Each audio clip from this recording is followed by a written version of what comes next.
Hello friends, welcome to ಅಂಗೈಯಲ್ಲಿ ಆರೋಗ್ಯ Kannada YouTube channel.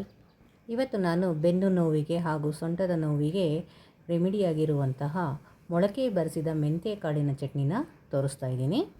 100 ಗ್ರಾಮಷ್ಟು ಮೆಂತ್ಯಕಾಳನ್ನು ಚೆನ್ನಾಗಿ ತೊಳೆದು ಅದನ್ನು ಒಂದು 4 to 5 hours ನೆನೆಯೋಕ್ಕಿಟ್ಬಿಟ್ಟು ಆಮೇಲೆ ಅದನ್ನು ಸ್ಟ್ರೈನ್ ಮಾಡಿಬಿಟ್ಟು ಒಂದು ಬಟ್ಟೆಯಲ್ಲಿ ಕಟ್ಟಿ 1 ರಿಂದ 1.5 ದಿವಸದವರೆಗೂ ಅದನ್ನು ನಾವು ಹಾಗೆ ಇಟ್ಟರೆ ಒಳ್ಳೆ ಸ್ಪ್ರೌಟ್ಸ್ ಬರುತ್ತೆ. ನೋಡಿ, 100 ಗ್ರಾಮ್ ಮೆಂತ್ಯಕಾಳಿಗೆ ನಾನು 2 ದೊಡ್ಡ ಈರುಳ್ಳಿನ ತೊಗೊಂಡು ಅದನ್ನು ಫ್ರೈ ಮಾಡ್ತಾಯಿದ್ದೀನಿ. ಅದಕ್ಕೆ ಒಂದು 10 ml ಅಷ್ಟು ಕೋಕೋನಟ್ ಆಯಿಲ್ ಹಾಕಿದ್ದೀನಿ. ಸೊ ಅದು ಚೆನ್ನಾಗಿ ಫ್ರೈ ಆಗ್ತಾ ಇರಬೇಕಾದ್ರೆ ಅದಕ್ಕೆ ನಾನು ಮೊಳಕೆ ಕಟ್ಟಿರೋ ಮೆಂತ್ಯಕಾಳನ್ನು ಸಹ ಸೇರಿಸಿ ಫ್ರೈ ಮಾಡ್ತಾಯಿದ್ದೀನಿ. ಇದನ್ನು ಲೋ ಫ್ಲೇಮಲ್ಲಿ ನಾವು ನಿಧಾನಕ್ಕೆ ಫ್ರೈ ಮಾಡಬೇಕು. ಮೊಳಕೆ ಬರಿಸಿದ ಕಾಳಿನಲ್ಲಿ ಹೆಚ್ಚು ಫೈಬರ್ ಅಂಶ ಇರೋದ್ರಿಂದ ನಮಗೆ ಹೆಚ್ಚು ಪ್ರೋಟೀನು ಮತ್ತು ಫೈಬರು ಸಿಗುತ್ತೆ.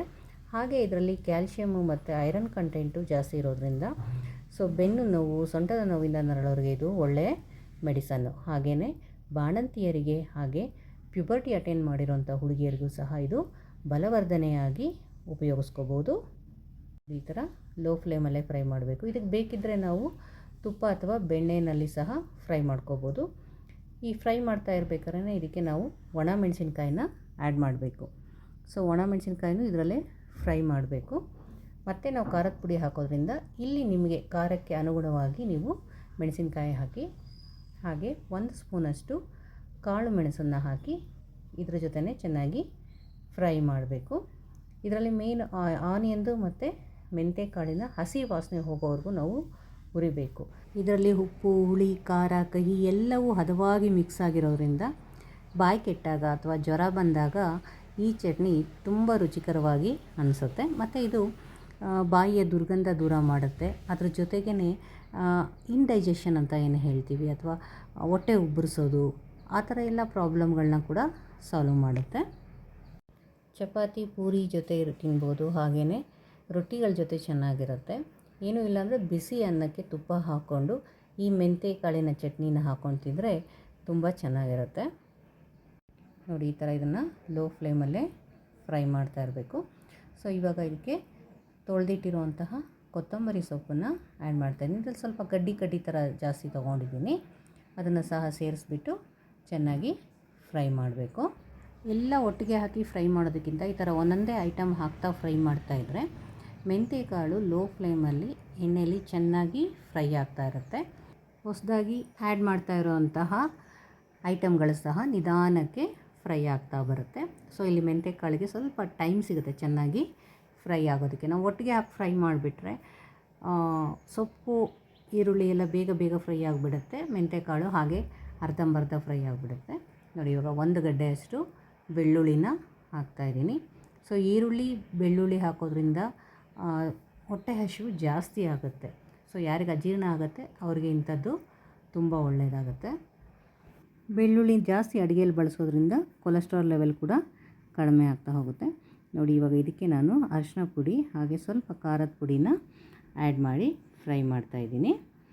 ಸೊ ಇಲ್ಲಿ ಖಾರದ ಪುಡಿ ನೋಡಿಕೊಂಡು ಹಾಕಿ. ನಾನಿಲ್ಲಿ ಅರ್ಧ ಸ್ಪೂನಷ್ಟು ಖಾರದ ಪುಡಿ, ಅರ್ಧ ಸ್ಪೂನಷ್ಟು ಅರಿಶಿನದ ಪುಡಿನ ಹಾಕಿ ಫ್ರೈ ಮಾಡ್ತಾಯಿದ್ದೀನಿ. ಹಾಗೆ ಇದಕ್ಕೆ ಒಂದು 2 ಇಂಚು ಅಥವಾ 2 ಗೋಲಿ ಗಾತ್ರದಷ್ಟು ನಾಟಿ ಬೆಲ್ಲನ ಸಹ ಸೇರಿಸ್ತಾಯಿದ್ದೀನಿ.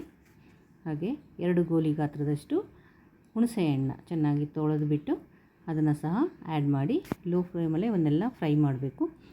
ಆ ಕಾವಿಗೆ ಬೆಲ್ಲ ಮೆಲ್ಟ್ ಆಗೋಷ್ಟು ಫ್ರೈ ಆದರೆ ಸಾಕು. ಸೊ ಇವಾಗಲೇ ಇದಕ್ಕೆ ರುಚಿಗೆ ತಕ್ಕಷ್ಟು ಹರಳುಪ್ಪನ್ನು ಕೂಡ ಆ್ಯಡ್ ಮಾಡಿ ಫ್ರೈ ಮಾಡ್ತಿದ್ದೀನಿ. ಸೊ ಇದೆಲ್ಲ ಚೆನ್ನಾಗಿ ಬ್ಲೆಂಡ್ ಆದಮೇಲೆ ಗ್ಯಾಸನ್ನು ಆಫ್ ಮಾಡಿಬಿಟ್ಟು ನಾವು ಇನ್ನು ಸ್ವಲ್ಪ ಹೊತ್ತು ಕೈ ಆಡಿಸ್ಬೇಕು. ಯಾಕಂದರೆ ತವ ಚೆನ್ನಾಗಿ ಕಾದಿರುತ್ತೆ, ಬಾಣಲೆ ಅಥವಾ ತವ.